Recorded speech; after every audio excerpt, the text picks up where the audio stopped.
सभी दोस्तों को नमस्कार। जीबी एजुकेशन यूट्यूब चैनल में आप सभी दोस्तों का हार्दिक स्वागत, अभिनंदन। देखो दोस्तों, हम चर्चा कर रहे थे व्यक्तित्व को लेकर। मनोविज्ञान में अपन ने जो पहला टॉपिक लिया था, व्यक्तित्व से ही अपने मनोविज्ञान चैप्टर की शुरुआत हुई थी। व्यक्तित्व में इससे पहले अपन ने 2 वीडियो में जो चर्चा की थी, फर्स्ट वीडियो में तो अपन ने देखा था व्यक्तित्व का अर्थ, सेकेंड वीडियो में देखा था अपन ने व्यक्तित्व का प्रकार। विभिन्न मनोवैज्ञानिकों ने व्यक्तित्व का जो वर्गीकरण किया था वो अपन ने सेकेंड वीडियो में देखा था। तो आज थर्ड वीडियो आप लोग स्टार्ट करो, उससे पहले कोशिश कर लेना फर्स्ट और सेकेंड वीडियो कंप्लीट देखना। अब अपन बात करें व्यक्तित्व का। देखो, व्यक्तित्व की जो सिद्धांत है उसमें से एक सिद्धांत ले रहे हैं अपन, मनोविश्लेषणात्मक सिद्धांत। व्यक्तित्व का ये सिद्धांत देने वाले जो मनोवैज्ञानिक थे उनका नाम था क्या? Sigmund Freud. सिगमंड फ्रायड कहाँ के रहने वाले थे? वियना के रहने वाले थे। वियना कहाँ पड़ता है? ऑस्ट्रिया में। ध्यान रखना, ऑस्ट्रेलिया नहीं है, ये क्या है? ऑस्ट्रिया। यहाँ के रहने वाले थे सिगमंड फ्रायड। अब देखो, सिगमंड फ्रायड ने व्यक्तित्व को लेकर भी कुछ चर्चा की थी, मूल प्रवृत्ति को लेकर भी कुछ बात की थी, मन की दशाओं को लेकर भी चर्चा की थी। सिगमंड फ्रायड को मनोविज्ञान के कई लेसन में या कई चैप्टर्स में पढ़ा जाता है। हम कोशिश ये करेंगे कि सिगमंड फ्रायड को लेकर लगभग संपूर्ण अध्ययन अपन इस वीडियो में कर लें। समझ रहे हो बात?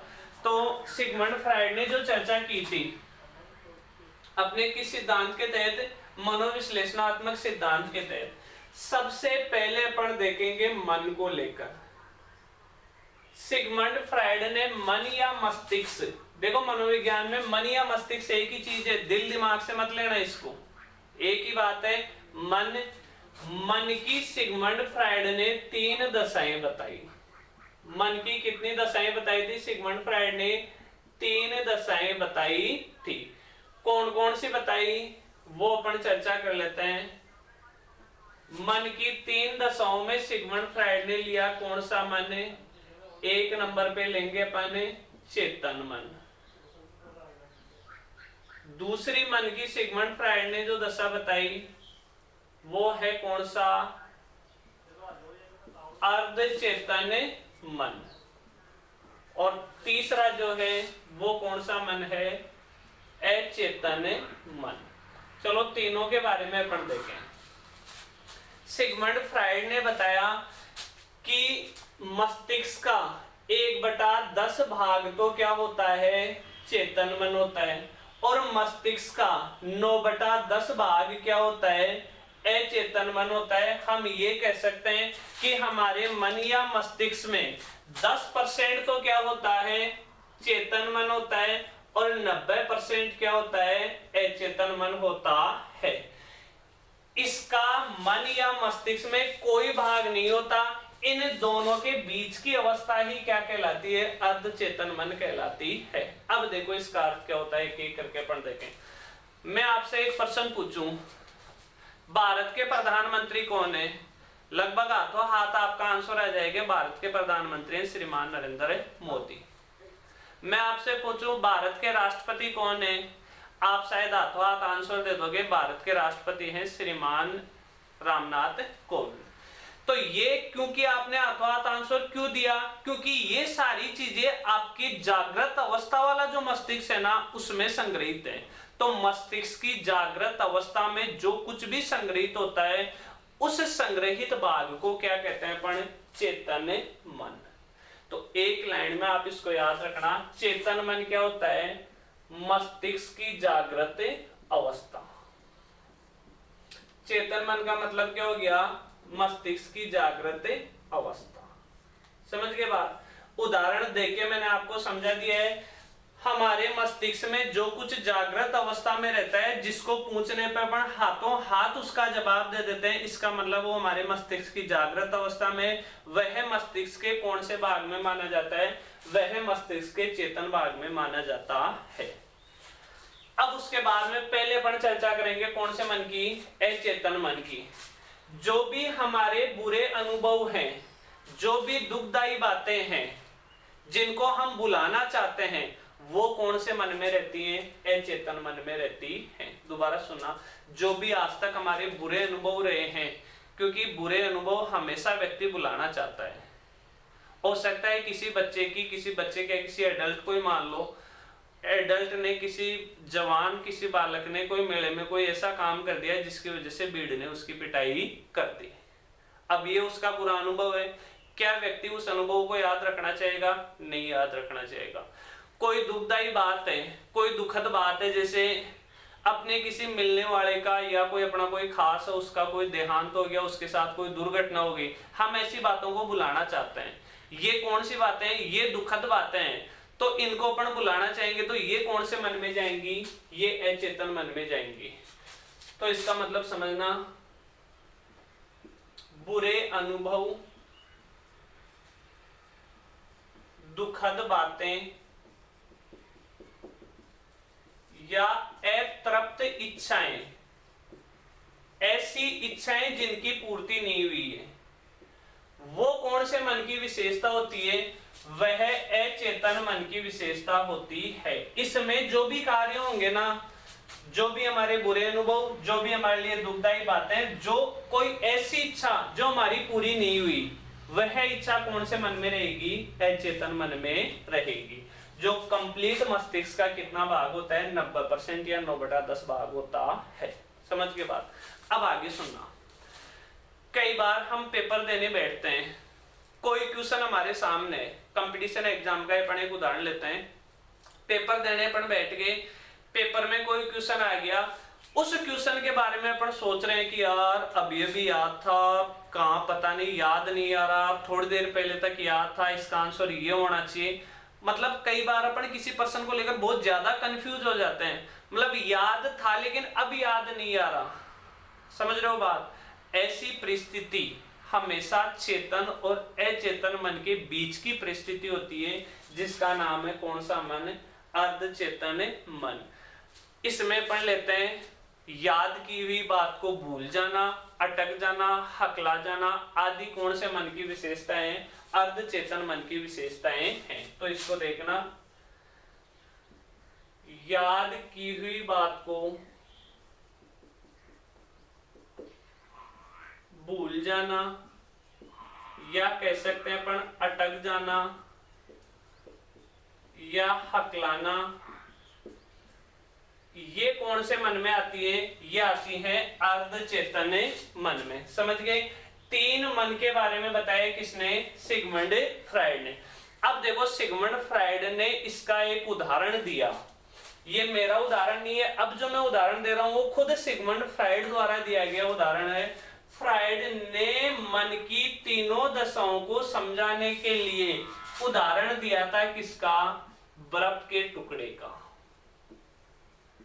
देखो, सिगमंड फ्राइड ने बर्फ के टुकड़े का कैसे उदाहरण दिया? उसने उदाहरण दिया कि ये पानी का कोई समुद्र है या पानी भरा हुआ है, इस भरे हुए पानी में एक बर्फ का टुकड़ा तैर रहा है, तो उस बर्फ के टुकड़े का लगभग 90% भाग तो पानी के अंदर रहेगा। बर्फ के टुकड़े का 90% भाग तो क्या रहेगा? पानी के अंदर रहेगा, और इस बर्फ के टुकड़े का लगभग 10% भाग पानी के बाहर रहेगा। तो जो पानी के अंदर है, जो दबा हुआ है, वह हमारा कौन सा मन है? अचेतन मन। और जो बाहर दिखाई दे रहा है, जो एक जागृत अवस्था के रूप में है, वो कौन सा मन है? चेतन मन।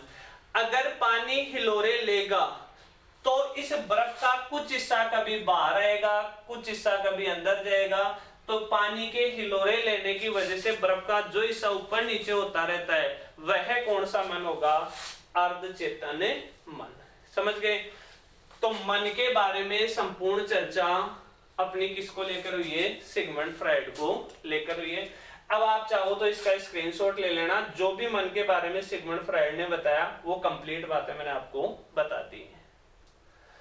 अब मन के बाद में व्यक्तित्व को लेकर क्या चर्चा की है सिगमंड फ्राइड ने, वो देखते हैं अपन। स्क्रीनशॉट ले लेना इसका हाथों हाथ।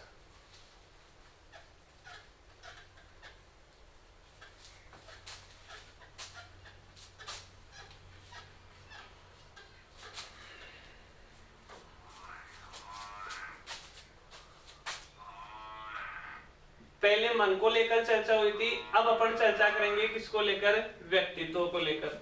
व्यक्तित्व की भी कितनी अवस्थाएं बताई थी सिगमंड फ्राइड ने, व्यक्तित्व की बताई 3 अवस्थाएं। व्यक्तित्व की कितनी अवस्थाएं बताई सिगमंड फ्राइड ने, 3 अवस्थाएं। कुछ व्यक्तित्व होते हैं कौन सी प्रवृत्ति के, इड प्रवृत्ति के, जिसे हिंदी में कहते हैं इदम। कुछ व्यक्ति होते हैं कौन सी प्रवृत्ति के, ईगो प्रवृत्ति के, हिंदी में कहते हैं अहम। कुछ व्यक्ति होते हैं कौन सी प्रवृत्ति के, सुपर ईगो प्रवृत्ति के, हिंदी में कहते हैं परम अहम।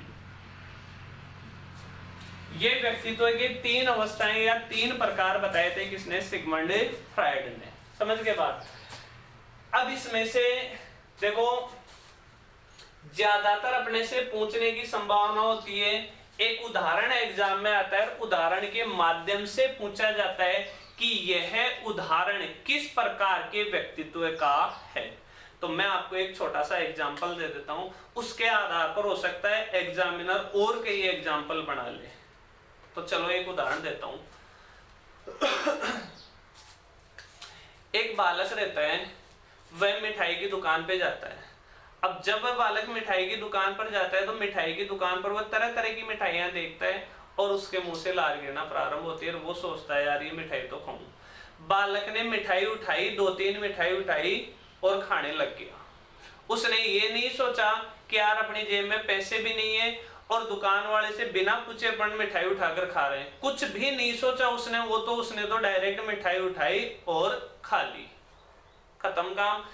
आगे जो होगा वो देखा जाएगा, आगे के बारे में उसने कुछ भी नहीं सोचा। अगर कोई ऐसे प्रकार का व्यक्तित्व है तो वह किस में शामिल होगा, इड में शामिल होगा।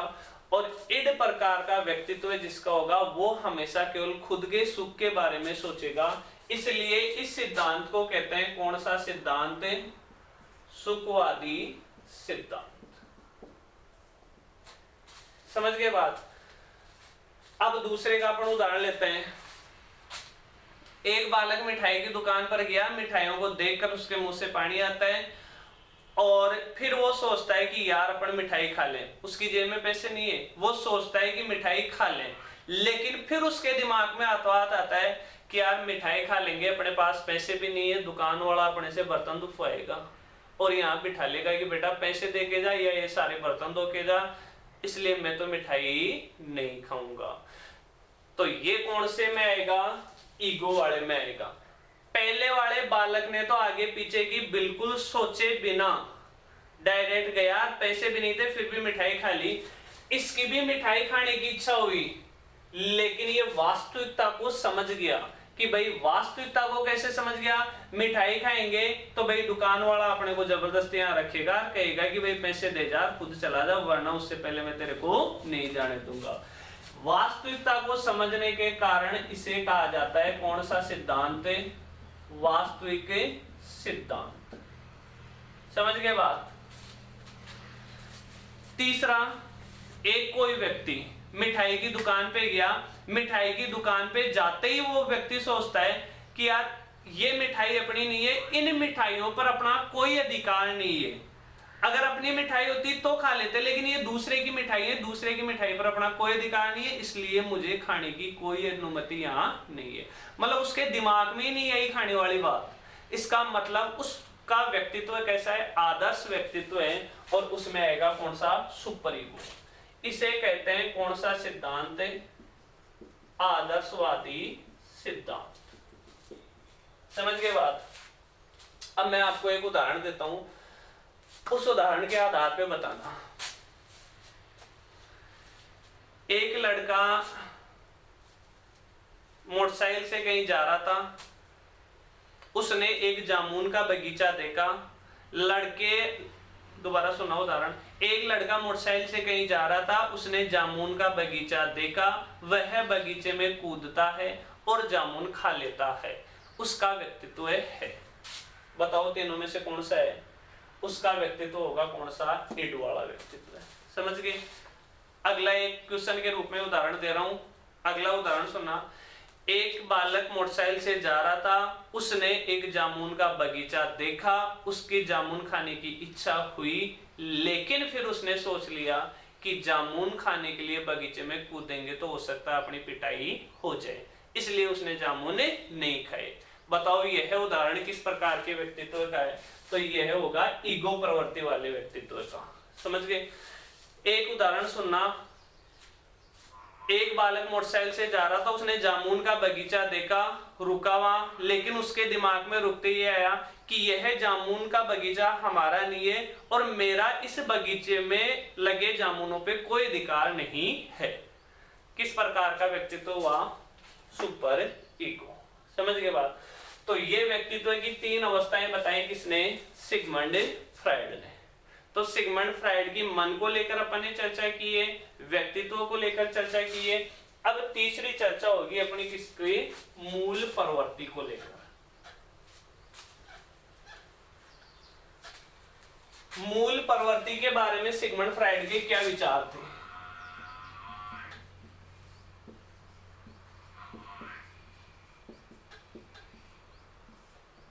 देखो डायरेक्ट एक तो क्वेश्चन ये पूछा जाता है सिगमंड फ्रायड ने कितने प्रकार की मूल प्रवृत्ति बताई? तो सिगमंड फ्रायड ने दो प्रकार की मूल प्रवृत्ति बताई। एक तो जीवन मूल प्रवृत्ति और दूसरा मृत्यु मूल प्रवृत्ति। देखो अगर कोई व्यक्ति या कोई बालक या कोई भी पर्सन मान लो, अगर वह रचनात्मक कार्य पसंद करता है, सकारात्मक उसका व्यवहार रहता है।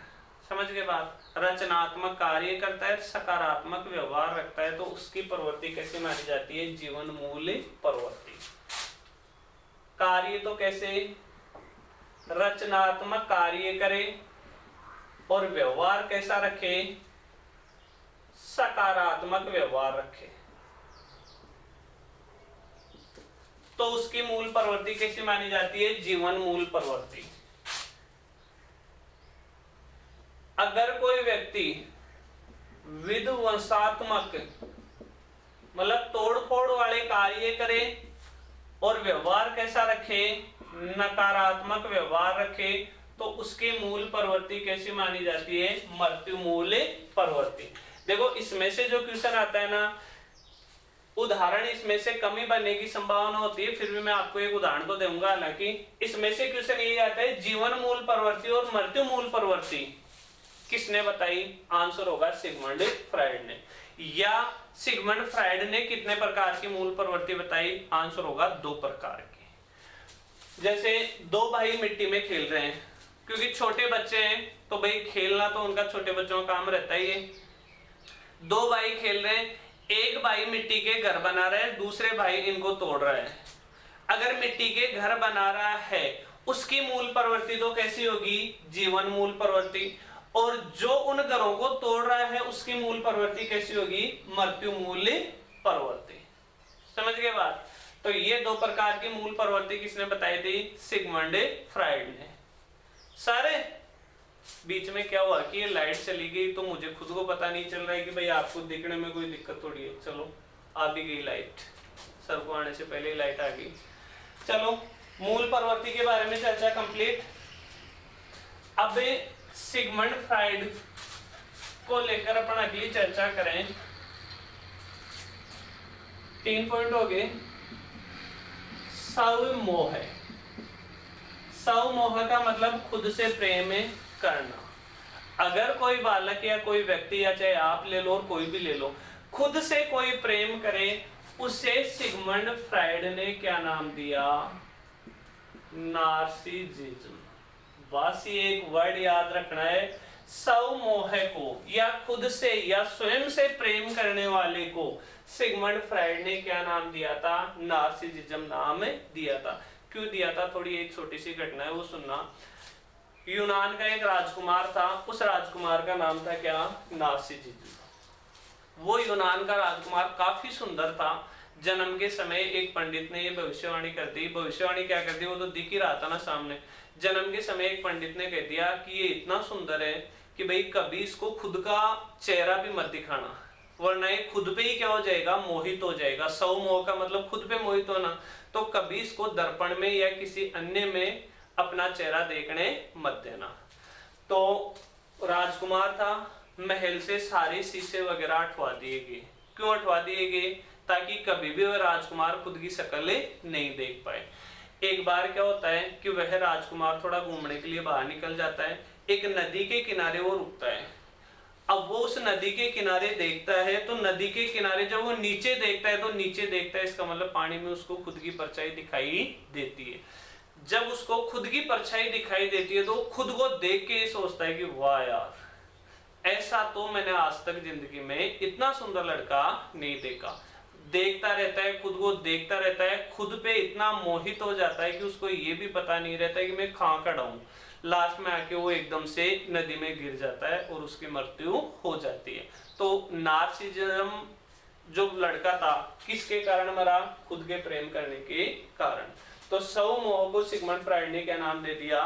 नार्सिसिज्म। ये एक लड़का था जो यूनान का राजकुमार था।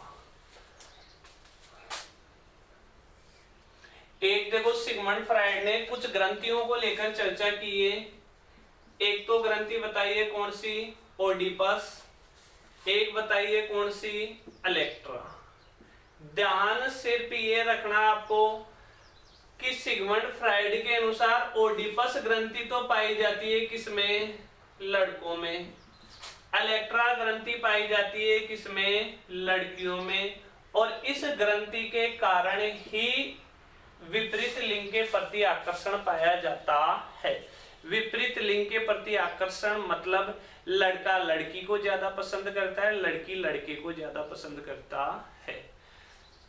महिला है वो पुरुष को ज्यादा पसंद करती है, पुरुष महिला को ज्यादा पसंद करता है। अपन नॉर्मल एक पारिवारिक लाइफ में या घर के जीवन की दृष्टिकोण से भी बात करें तो ज्यादातर ये होता है कि एक लड़की अपने पिता से ज्यादा प्रेम करती है और एक लड़का अपनी मम्मी से ज्यादा प्रेम करता है।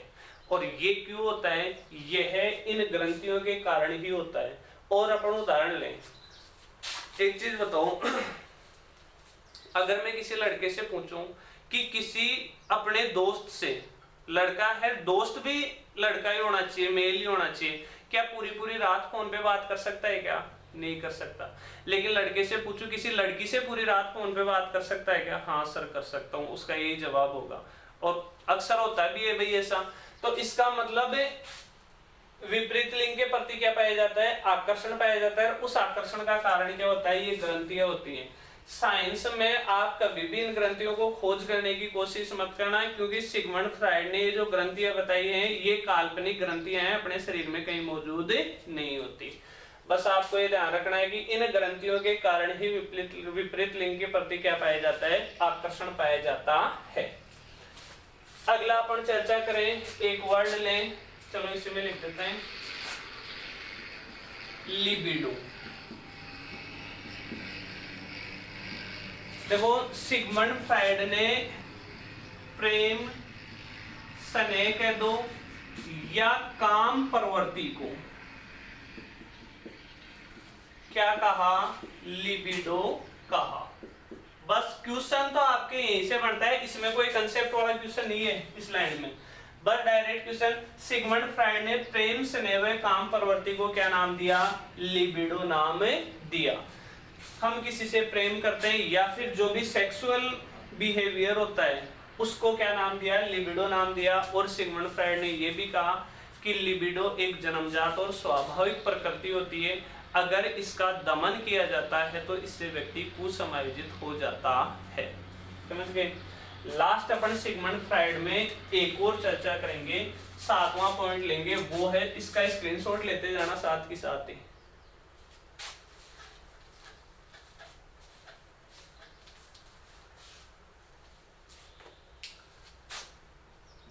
सातवां है क्या? सेस्वा कामुकता। देखो सिगमंड फ्राइड ने शिशु में भी काम प्रवृत्ति बताई। शिशु होता है जैसे शेषवावस्था का काल माना जाता है 0 से 6 वर्ष तक का काल। हम देखो दैनिक जीवन में अपन सोचें तो काम प्रवृत्ति या सेक्सुअल प्रवृत्ति किशोरावस्था में पाई जाती है। इससे पहले बाल्यावस्था में भी कोई सेक्सुअल प्रवृत्ति नहीं होती, शैशवावस्था में भी कोई सेक्सुअल प्रवृत्ति नहीं होती। लेकिन सिगमंड फ्राइड ने बताया कि शिशु में भी क्या पाई जाती है, काम प्रवृत्ति पाई जाती है। इसका उसने उदाहरण दिया कि जब 1 साल का शिशु या शैशवावस्था में जब अपनी माँ का स्तनपान करता है तो माँ के स्तनों को दबाता है जोर से, इसका मतलब वह अपनी काम प्रवृत्ति दर्शा रहा है। इस आधार पर ही सिगमंड फ्राइड ने शिशु में क्या बता दी, काम प्रवृत्ति बता दी। हालांकि ज्यादातर जो मनोवैज्ञानिक थे उन्होंने सिगमंड फ्राइड की इस बात का विरोध किया है, तो जरूरी नहीं अपन इस बात को स्वीकार करें, क्योंकि ज्यादातर मनोवैज्ञानिक सिगमंड फ्राइड की इस बात का विरोध करते हैं। और तो और सिगमंड फ्राइड का खुद का एक शिष्य था जिसका नाम था जुंग या यूंग, वो भी सिगमंड फ्राइड की इस बात से नाराज होकर सिगमंड फ्राइड से अलग हो गया था, और जुंग ने फिर अपना एक अलग सिद्धांत दे दिया था जिसका नाम था विश्लेषणात्मक सिद्धांत।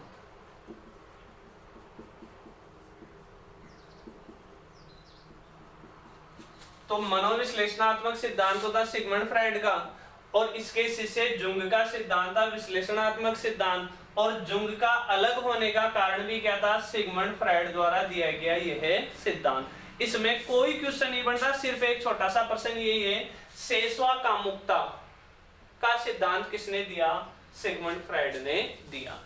देखो सिगमंड फ्राइड की लगभग चर्चा हो चुकी है। इसके अलावा अगर सिगमंड फ्राइड में एक बहुत इंपॉर्टेंट चीज बचती है तो वो बचती है सिगमंड फ्राइड की लैंगिक विकास की अवस्थाएं। सिगमंड फ्राइड ने जो लैंगिक विकास की जो अवस्थाएं बताई थी ना, वो अपन मुख्य रूप से देखते हैं विकास का जो टॉपिक है, विकास में जैसे शैशवावस्था, बाल्यावस्था, किशोरावस्था, वो वाला जो अपन टॉपिक करते हैं ना, विकास, अभिवृद्धि विकास, उसमें अपन देख लेंगे सिगमंड फ्राइड का मनोलैंगिक सिद्धांत। समझ गए बात। इसके अलावा सिगमंड फ्राइड के बारे में लगभग चर्चा कंप्लीट हो चुकी है। नेक्स्ट वीडियो में अपन बात करेंगे, क्योंकि व्यक्तित्व अपना टॉपिक चल रहा है, व्यक्तित्व में अपन देखेंगे कि किसी का व्यक्तित्व कैसा है, क्या इसका मापन किया जा सकता है, मापन किया जा सकता है तो किन किन विधियों के माध्यम से किसी व्यक्ति के व्यक्तित्व का मापन किया जा सकता है। तब तक आप इस वीडियो को ढंग से देखना, इसके नोट्स चाहो तो साथ बना लेना और बढ़िया तरीके से याद कर लेना। नेक्स्ट वीडियो में फिर अपनी मुलाकात होगी, तब तक के लिए धन्यवाद। जय हिंद, जय भारत।